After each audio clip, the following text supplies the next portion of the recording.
Cylinder ಸಿಗದೆ hotel ಮಾಲೀಕರಿಗೆ ದೊಡ್ಡ ಮಟ್ಟದ ಸಂಕಷ್ಟ ಎದುರಾಗಿದೆ. ನಾಗರಬಾವಿಯ SLV ನಾಟಿ ಸ್ಟೈಲ್ ಹೋಟೆಲ್ನಲ್ಲಿ ಗ್ಯಾಸ್ ಸಿಗದೆ ಪರದಾಟ ಪಾಪ. ಸೌದೆ ಒಲೆಯಲ್ಲೇ ಅಡುಗೆ ತಯಾರಿಸ್ತಾ ಇದ್ದಾರೆ ಸಿಬ್ಬಂದಿ. ಬೇರೆ ಇನ್ನೇನು ಮಾಡೋದಕ್ಕಾಗತ್ತೆ, ಆಗಲ್ಲ. ಸಿಲಿಂಡರ್ ಸಿಗದೆ ಹೋಟೆಲ್ ಮಾಲೀಕರಿಗೆ ಸಂಕಷ್ಟ. ಒಂದೊಂದು ಹೋಟೆಲ್ ಕಥೆನೂ ಒಂದೊಂದು ರೀತಿ ಇದೆ. ಕೆಲವರು ಈ ಯಾವ ಸಮಸ್ಯೆನೂ ಬೇಡ ಬಾಗ್ಲಾಕೊಂಡಿದ್ದಾರೆ.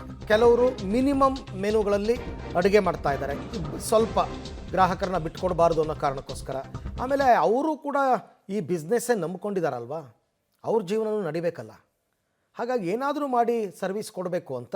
ಈ ಬಗ್ಗೆ ಮತ್ತಷ್ಟು ಮಾಹಿತಿ ನನ್ನ ಕೊಲೀಗ ರಾಘು ಅವರಿಂದ ಪಡ್ಕೊಳ್ಳೋಣ. ರಾಘು, ಈಗ ಗ್ಯಾಸ್ ಸಿಲಿಂಡರ್ ಇದ್ದರೆ ಅಡುಗೆ ಮಾಡೋ ರೀತಿಯೇ ಬೇರೆ, ಸೌದೆ ಒಲೆಗಳಲ್ಲಿ ಅಡುಗೆ ಮಾಡೋ ರೀತಿಯೇ ಬೇರೆ, ಬಹಳ ವ್ಯತ್ಯಾಸ ಇದೆ. ಬಟ್ ಅದಕ್ಕೆ ಹೆಂಗೆ ಹೋಟೆಲ್ ಮಾಲೀಕರು ಅಡ್ಜಸ್ಟ್ ಆಗ್ತಾ ಇದ್ದಾರೆ, ಪರ್ಯಾಯ ವ್ಯವಸ್ಥೆ ಯಾವ ಥರ ಮಾಡ್ಕೋತಾ ಇದ್ದಾರೆ ಅಂತ?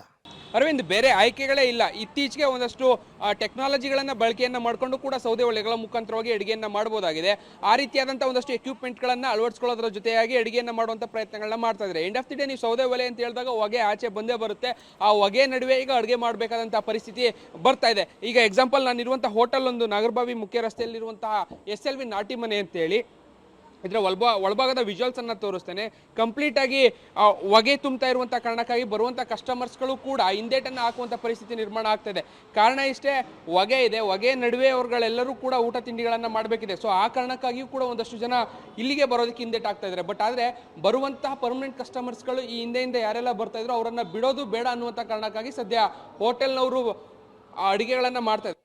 ನೀವು ಗಮನಿಸಬಹುದು, ಒಳಭಾಗದಲ್ಲಿ ನೋಡಿ, ಸೌದೆ ಒಲೆಯಲ್ಲಿ ಅಡುಗೆ ಮಾಡ್ತಾ ಇದ್ದಾರೆ. ಅದರ ಒಳಭಾಗದ ಹೊಗೆ ಕೂಡ ನಮಗೆ ನೀಟಾಗಿ ಗೊತ್ತಾಗ್ತಾ ಇದೆ. ಇಡೀ ಹೋಟೆಲ್ನ ಪೂರ್ತಿಯಾಗಿ ಹೊಗೆ ಆವರಿಸ್ತಾ ಇದೆ. ಒಳಭಾಗದಲ್ಲಿ ನಾವು ಕೂಡ ನಿಂತು ಮಾತಾಡೋದಕ್ಕೆ ಆಗ್ತಾ ಇಲ್ಲ, ಅಂತಹ ಪರಿಸ್ಥಿತಿ ಇದೆ. ಅಷ್ಟೊಂದು ಹೊಗೆ ಇದೆ. ಬಟ್ ಬೇರೆ ಆಯ್ಕೆಗಳಿಲ್ಲ. ನಮಗೆ ಆಯ್ಕೆಗಳಿಲ್ಲದೆ ಇರುವಂಥ ಕಾರಣಕ್ಕಾಗಿ ನಾವು ಇದನ್ನೇ ಮಾಡಬೇಕಾಗಿದೆ ಅನ್ನುವಂಥದ್ದು ಮಾಲೀಕರು ಹೇಳುವಂಥದ್ದು. ನನ್ನೊಟ್ಟಿಗಿದ್ದಾರೆ, ನಾನು ಮಾತನಾಡಿಸ್ತೇನೆ. ಸರ್, ಇಷ್ಟೊಂದು ಹೊಗೆ ಇದೆ, ಹೆಂಗೆ ಕಸ್ಟಮರ್ಸ್ಗಳೆಲ್ಲ ಏನು ಹೇಳ್ತಾರೆ? ಬರ್ತಾ ಇದ್ದಾರೆ, ಹೇಗೆ ಬರ್ತಾರೆ ಸರ್? ಹೊಗೆಗೋಸ್ಕರ ಸ್ವಲ್ಪ ನಮ್ಮ ಹತ್ರ ಕೇಳ್ಕೊತಾವ್ರೆ, ಇದಕ್ಕೇನಾರ ಮಾಡಿ ಸರ್ ಅಂತ. ಅದು ಗೌರ್ಮೆಂಟೇ ಮಾಡಬೇಕು, ನಾವೇನು ಮಾಡೋಕ್ಕಾಗಲ್ಲ. ಸಿಗ್ತಾ ಇಲ್ಲ ಸರ್. 6,000 ಹೇಳ್ತಾರೆ. ಓಕೆ, ಇಲ್ಲಿ ಕಸ್ಟಮರ್ ತಿಂಡಿ ಚೆನ್ನಾಗಿದೆ ಅಂತ ಬರ್ತಾರೆ ಸರ್. ಅದಕ್ಕೋಸ್ಕರ ನಾವು ಸೌದೆ ಮಾಡ್ತೀವಿ, ಹೊಗೆ. ಓಕೆ, ಇದು ಇಲ್ಲಿನ ಪರಿಸ್ಥಿತಿ.